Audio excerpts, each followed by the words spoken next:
السلام عليكم ورحمة الله وبركاته. معكم اندرو جيمر، واليوم رجعت لكم بفيديو جديد.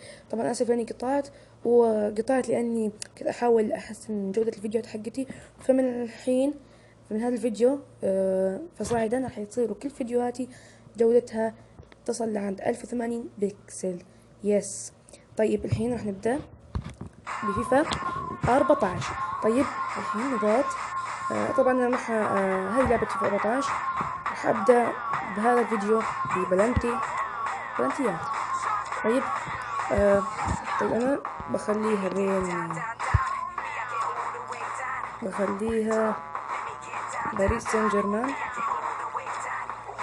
وضدي بخلي بروسيا دورتموند. طيب خلينا الحين نبدأ.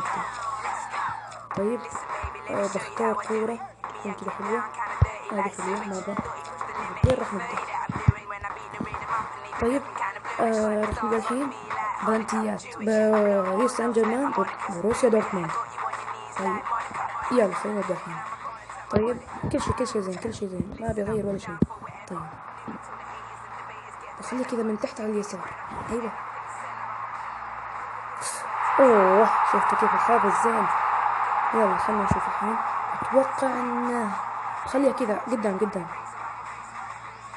والله حظ زين. طيب بخليها كذا من فوق على اليسار. يا سلام عليك، يا سلام. كذا الصح، كذا الزين. ايوه بخليها كذا. اوه والله ما عرفت. طيب ما في مشكلة. بخليها من تحت ولا خليها كذا قدام. ايوه والله زين. والله كنت بقول لكم يمين على تحت. طيب اتوقع انه خليها على اليسار كذا تحت. اوه جابك بعد من قدام. طيب بشوف اذا كانت تروح فوق على اليمين. يا سلام جول العتري. طيب ايوه عرفت. لا ما عرفت. طيب اتوقع اني بجيبها يمين مرة ثانية نفس الشيء.